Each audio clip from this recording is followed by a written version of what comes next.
There's a specific kind of silence that exists only in the middle of a roar. You know this silence. You have stood in a living room or a crowded bar or perhaps a stadium, surrounded by people whose hearts are beating in perfect synchronization with a clock ticking down on a screen. You watch them arise, a single organism of joy or devastation, screaming at a ball crossing a line, their faces flushed with a passion that feels ancient, almost primal. And you were standing right there, but you are a ghost. You look at the screen, and you see pixels. You look at the players, and you see employees doing a job. You look at your friends, or your father, or your partner, and you see a strange, terrifying transformation. For a moment, you wonder if you are broken. You wonder if there is a wire cut somewhere in the dashboard of your soul, the one that connects the individual to the tribe. Why can't you feel it? Why does this ritual, this global religion of sweat and statistics bounce off you like rain on oil? If you have clicked on this video, it is likely because you have spent a lifetime feeling like an observer in a world of participants. You are the one who checks your phone when the room explodes. You are the one who has to fake the smile or the groan just to avoid the awkward question, "Don't you care?" And the truth is, you don't. But the deeper truth, the one we need to talk about tonight, is that your indifference isn't just a matter of taste. It is not that you simply prefer books or movies or silence. It is that your psychological architecture was built to resist the pull of the crowd. You are not boring. You are a distinct psychological archetype, the dissociated observer. And to understand why you don't care about the game, we have to understand why everyone else does, and why you chose, very early on, to walk away from the fire everyone else is warming their hands by. To understand this, we have to strip away the jersey and look at the human animal underneath. Sports are not really about sports.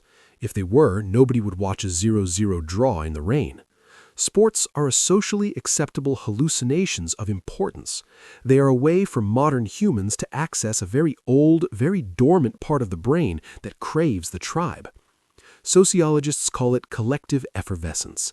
It is the feeling that you are no longer just John or Sarah, with your rent due and your anxieties buzzing in your ear. When the team wins, you dissolve. You become the city. You become the nation. You become we. It is a powerful antidepressant. It is a temporary suspension of loneliness. But you don't dissolve. You stay John. You stay Sarah. Why? The first layer of this is often biological, rooted in what we call sensory processing sensitivity. For the superfan, the roar of the crowd, the bright lights, the sudden aggression, the adrenaline spike, it is a stimulant. It feels like life. But for many who detach from sports, particularly those with high sensitivity or introverted intuitive traits, that same environment is not stimulating, it is draining. Your nervous system doesn't interpret the shouting as joy, it interprets it as threat or chaos. When you see a player get hit, you don't cheer the tackle, you wince at the impact. You don't see the glory of the victory, you see the arbitrary nature of the rules. Your brain is wired to deconstruct the event rather than inhabit it. While they are feeling, you are analyzing, and you cannot analyze and participate at the same time. The moment you ask, "Why does this matter?" the spell is broken. You have stepped out of the magic circle. But biology is only the baseline. The real story, the one that probably stings a little to remember, usually begins much earlier. It begins on the playground. For many who grow up to be indifferent to sports, the gymnasium was not a place of play.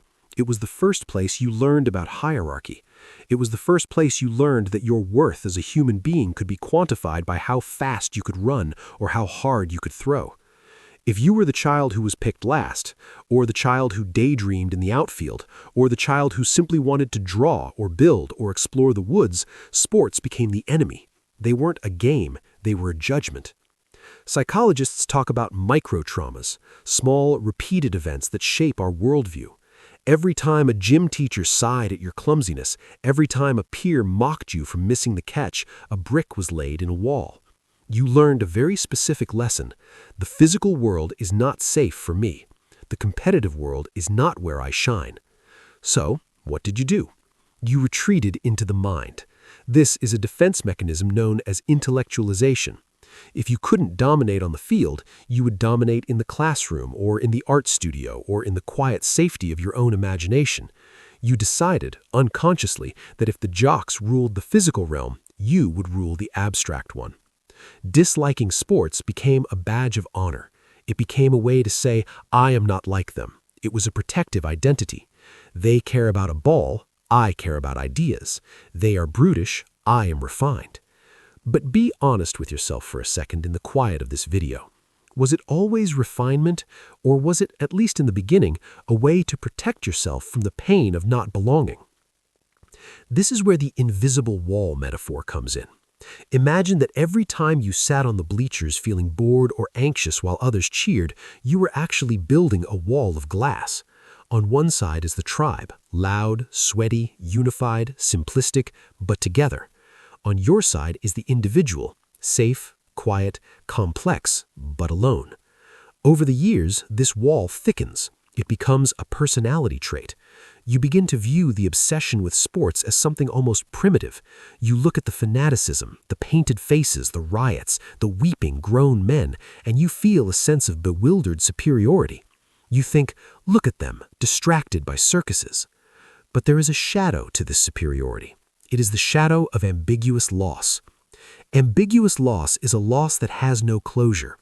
In this context, it is the loss of a connection you never truly had. When you see a father and son bonding over a baseball game, sharing a language of stats and history that you do not speak, you aren't just seeing a game, you are seeing a currency of love that you are bankrupt in. If your father was a sportsman and you were not, you know this ache intimately. You know the silence in the car ride home. You know the feeling of him trying to explain the offside rule, his voice filled with hope that this time you will get it, this time you will join him in the temple. And you know the disappointment in his eyes when you ask if you can just go home and read. You didn't just reject a sport. In his eyes, and perhaps in your own guilt, you rejected him. You rejected the ritual that men, and it is often men, though not always, use to say, I love you, without having to be vulnerable. Sports are a safe container for emotion. Men can cry when their team loses. They can hug strangers when they win. They can express passion and heartbreak as long as it is directed at the jersey. But when you say, I don't care about sports, you are effectively removing the safety net. You are saying, if we are going to connect, we have to do it without the buffer. We have to look at each other. And for many people, that is terrifying. So they pull away, and you drift further into your role as the outsider. This creates a feedback loop. The less you care, the more you are excluded. The more you are excluded, the more you cultivate your identity as someone who doesn't need that kind of validation. You become a connoisseur of the niche. You find meaning in things that require solitude, film, coding, philosophy, nature.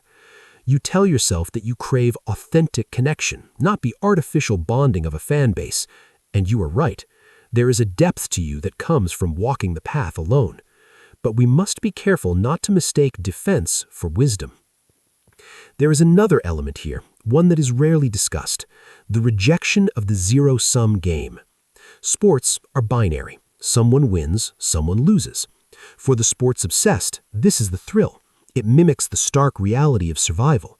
It satisfies the part of the lizard brain that craves the tribe. But for you, you might possess a high level of agreeableness or universalism in your personality structure. You find the idea of arbitrary conflict exhausting. Why must someone lose for us to be happy? Why is the humiliation of the other team necessary for our joy? You might look at the tribalism, the hatred of the rival team, and feel a genuine moral revulsion. You see it as the root of war, the root of racism, the root of us versus them. To you, obsessing over a team isn't just a hobby, it's a rehearsal for prejudice. So, you opt out. You become a citizen of the world rather than a citizen of the team. You refuse to wear the colors because you don't want to be at war, even a simulated one. However, living without a tribe has a cost. The psychologist Abraham Maslow placed belonging right above safety in his hierarchy of needs. When we reject the easy, pre-packaged belonging of sports fandom, we are forced to build our own belonging from scratch, and that is hard work. It is lonely work. You have probably found yourself at a Super Bowl party, standing in the kitchen near the snacks, finding the one other who doesn't care. You lock eyes. There's a spark of recognition. You too? You ask without speaking. And you end up having a conversation about politics or the universe or the absurdity of the commercials. In that moment, you are forming a counter-tribe, a tribe of two, a tribe of the refusers. But notice what happens even then. Your identity is still being defined by the thing you are rejecting. You are still in the shadow of the stadium. We have to go deeper than just rejection. We have to look at what you are actually doing with that energy, because the energy that goes into obsessing over stats and players doesn't just disappear in you. It goes somewhere else. If you are not obsessing over the external conflict of the field, you are likely obsessing over the internal conflict of the self, or the complex systems of the world. The brain that rejects the simplicity of scoreboard often craves the complexity of meaning. You treat your life or your hobbies with the same intensity that they treat the playoffs. But because your scoreboard is internal, because nobody cheers when you finish that book or write that code or solve that emotional problem, it feels less valid. The world doesn't throw a parade for your introspection. And this brings us to the core wound that many non-sports people carry, the feeling that your passions are invisible. When a sports fan walks down the street in a jersey, they get nods, they get high fives. They are signaled as one of us. When you walk down the street with your passion, maybe it's a specific period of history, or a love for obscure jazz, or a deep empathy for animals, there is no uniform, there is no signal. You are walking through the world incognito. This invisibility can turn into bitterness. It can make you cynical. You start to view the sports obsession as a sign of stupidity rather than a difference in wiring. You start to devalue what they have because you feel they have devalued what you have. It's just a game, you say. It's just grown men chasing a ball. But is it? Or is that just what you need it to be, so that you don't have to face the fact that they have something you don't, uncomplicated communal ecstasy? There is a grief in being the one who doesn't care, a grief for the easy camaraderie you will never have, a grief for the simplicity of knowing exactly who the good guys are, a grief for the Sunday afternoons that feel empty because you have no ritual to fill them. And perhaps, deep down, there is a fear that by rejecting the game, you have rejected the very thing that keeps human beings sane, the ability to play. The ability to play is the foundation of culture. It is how we learn, how we socialize, how we experiment with risk without the consequences of death. And when you look at that screen, at the men running and the crowd screaming, you see play in its most raw, concentrated form. And because you cannot access it, you feel a phantom limb. You feel that you have become too serious, too rigid, too grounded in the literal world to ascend into that shared hallucination. But here is the pivot. Here is where we stop looking at what you lack and start looking at what you are actually doing. You are not incapable of play. You are simply playing a different kind of game. The philosopher James Carse wrote about the distinction between finite games and infinite games. A finite game, like football, like basketball, has fixed rules, a clear boundary, and a definitive end. The goal is to win. The goal is to bring the activity to a close and declare a victor. It is satisfying because it offers something life rarely does, closure.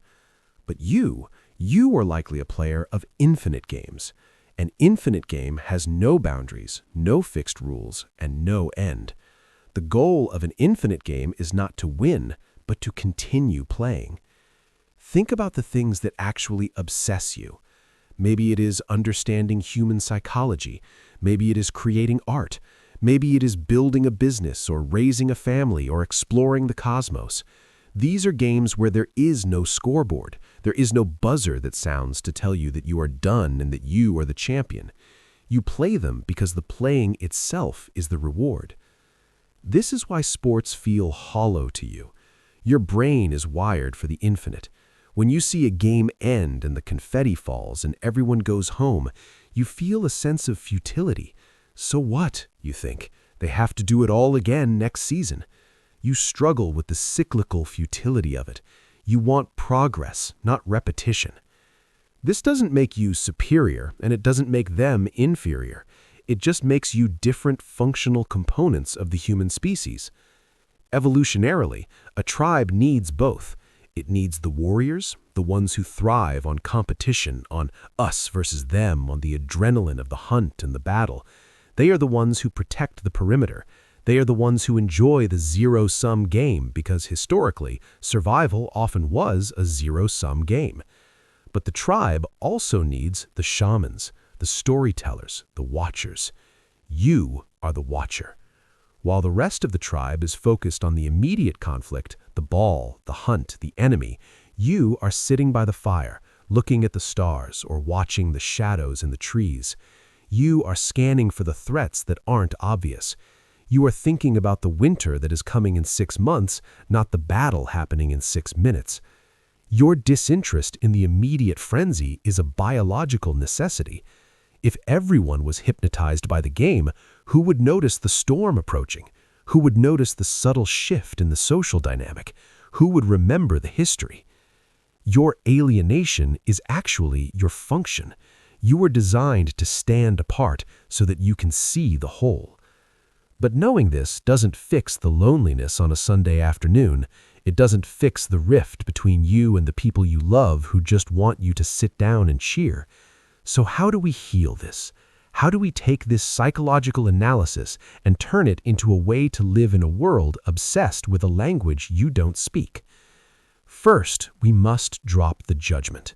And this is the hardest part. You have to let go of the idea that their passion is mindless. It is not mindless, it is mind rest. It is a necessary catharsis for them. Just as you might retreat into a book or a deep depression to process your emotions, they retreat into the stadium. Once you drop the judgment, you can start to practice emotional translation. You don't have to care about the touchdown, you really don't. But you can care about the joy the touchdown produces in your father or your partner. When they scream, don't look at the screen, look at their face. Witness their vulnerability. For that split second, they are a child again. They are purely happy. Can you connect with that? Can you be a fan of their happiness even if you're not a fan of the cause? This creates a bridge. You can say to them, "I don't get the game, but I love watching you love it." That sentence alone can dismantle years of resentment. It validates them without forcing you to fake an interest you don't have. And then you must validate your own arena. You need to recognize that you do have a Super Bowl. It just looks different. Your Super Bowl might be the moment you finally understand a complex concept. It might be the moment a piece of music moves you to tears. It might be a deep 3-hour conversation with a friend where you solve a problem that has been haunting you. That rush of dopamine, that feeling of connection and meaning, that is your touchdown. The problem is not that you don't have passion. The problem is that you often don't give yourself permission to celebrate it with the same intensity because society doesn't provide the ritual. Nobody creates a tailgate party for your introspection. So you have to create the ritual yourself. You have to honor your own depth. You have to stop apologizing for the fact that your excitement is quiet. There is a concept in Japanese aesthetics called yugen. It roughly translates to a profound, mysterious sense of the beauty of the universe and the sad beauty of human suffering. It is a feeling that is too deep for words. The roar of the stadium is the opposite of yugen. It is loud, explicit, and bright. But you live in the yugen. You live in the subtle. And the world needs people who can dwell in the subtle. We live in a culture that screams, a culture of constant, high-octane stimulation. To be indifferent to the scream, to be the one who sits quietly in the middle of the rave, is an act of resistance. It is an act of preserving the quiet sanity of the human race. So, the next time you find yourself in that room, the one with the shouting and the beer and the synchronized anxiety, do not shrink. Do not pull out your phone and scroll mindlessly to escape. Instead, inhabit your role. Be the observer. Watch the anthropology of it. Marvel at the human need for connection. Appreciate the sheer strangeness of it all. And then, when the game is over and the noise fades, go back to your own world. Go back to your books, your art, your quiet conversations, your infinite games. You do not need to force yourself to care about the ball. You are not broken because you don't worship at the altar of the athlete. You are simply the one keeping the fire lit while everyone else is watching the spectacle. And the fire is just as important as the game. You are the keeper of the quiet, and that is a position worth playing. Thank you for watching this video. Please subscribe this channel. Thanks.